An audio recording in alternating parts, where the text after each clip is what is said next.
కాకినాడ నగరంలోని Newport railway station పరిధిలోని శ్రీ వెంకటేశ్వర నగర్లో వేంచేస్తున్న శ్రీ అన్నపూర్ణ సమేత శ్రీ కాశీ విశ్వేశ్వర స్వామి ఆలయంలో స్వామివారి దివ్య కళ్యాణ మహోత్సవం అంగరంగ వైభవంగా నిర్వహించారు. ఆలయ అర్చకులు బ్రహ్మశ్రీ పుల్లేటి కుర్తి సుబ్రహ్మణ్య శివాచార్య పర్యవేక్షణలో శివ పార్వతులు మరియు శ్రీ వెంకటేశ్వర స్వామివారి దివ్య కళ్యాణ మహోత్సవాలు వేద మంత్రోచ్చరణల నడుమ శాస్త్రోక్తంగా నిర్వహించారు. అనంతరం భక్తులకు భారీ అన్నప్రసాద వితరణ కార్యక్రమం నిర్వహించారు. ఈ కార్యక్రమంలో ముఖ్య అతిథిగా టీడీపీ యువనేత ఎమ్మెల్యే వనమాడి కొండబాబు ధన్యుడు, వనమాడి మోహన్ వర్మ పాల్గొని స్వామివారిని దర్శించుకుని తీర్థ ప్రసాదాలు స్వీకరించారు.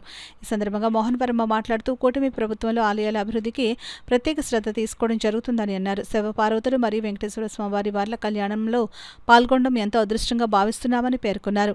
స్వామివారి దయ ప్రజలందరిపై ఉండాలని కోరారు. స్థానిక టీడీపీ నాయకులు గాది శివ, ఆలయ అర్చకులు బ్రహ్మశ్రీ పుల్లేటి కుర్తి సుబ్రహ్మణ్య శివాచార్యులు మాట్లాడుతూ స్వస్తిశ్రీ చాంద్రమాణ శ్రీ పరాభవనామ సంవత్సర చైత్ర శుద్ధ ఏకాదశి సందర్భంగా శివపార్వతులు మరియు వెంకటేశ్వర స్వామివారి కళ్యాణ మహోత్సవం ఏకకాలంలో నిర్వహించడం ఈ ఆలయం యొక్క విశిష్టత అని తెలిపారు.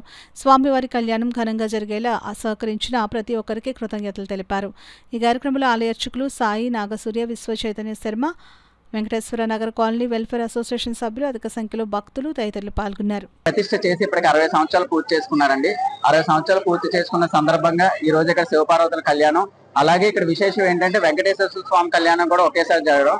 ఇప్పుడు కూడా కాకినాడ సిటీలో ఏదైతే గుడిలో ఆ ప్రత్యేకమైన దేవుడు ఏదైతే అక్కడే కళ్యాణం జరుగుతుంది. కానీ ఇక్కడ ఏంటంటే విశేషంగా శివపార్వతుల కళ్యాణం అలాగే వెంకటేశ్వర స్వామి కళ్యాణం చేయడం జరిగింది. దానికోసం విచ్చేసినటువంటి ఎంతో మంది భక్తులకి ఈ ఆలయ కమిటీ వాళ్ళందరూ కూడా భారీ అన్నదానం నిర్వహించడం జరుగుతుంది. ఈ కళ్యాణంలో పాల్గొనడం, అలాగే అన్నదానంలో అన్నదానం చేయడం, అలాగే కమిటీ సభ్యులతో అందరితో పాటు ఈ కళ్యాణంలో పాల్గొనడం, అలాగే ఇక్కడ అందరితో ఉండడం కూడా చాలా సంతోషంగా ఉంది. ఇంకా కూడా మరింత అభివృద్ధి చెందాలని చెప్పేసి ఆ శివపార్వతులు అలాగే వెంకటేశ్వర స్వామి ఆశీస్సులు కాకినాడ సిటీ ప్రజలందరిపై ఉండాలని కోరుకుంటున్నాం. అత్యంత వైభవంగా ప్రతి సంవత్సరం కూడా ఒక సంవత్సరం కూడా అభివృద్ధి చెందుతూ 60వ సంవత్సరం పూర్తి చేసుకున్న సందర్భంగా ఈ రోజు శివపార్వతుల కళ్యాణం అయితేనేమి, వెంకటేశ్వర కళ్యాణం అయితేనేమి అంగరంగ వైభవంగా జరిగింది.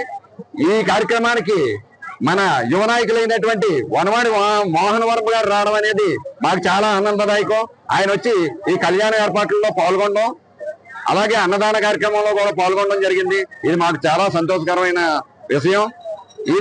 ఈ కళ్యాణాన్ని పురస్కరించుకుని కాకినాడ ప్రజలందరికీ కూడా, సామూర్తినగర్ ప్రజలందరికీ కూడా, 13వ డివిజన్ ప్రజలందరికీ కూడా మంచి జరగాలని ఆ భగవంతుని సర్వేశ్వరుని వెంకటేశ్వర స్వామిని సదా కోరుకుంటూ మీ అందరికీ అభినందనలు తెలియజేయాలి.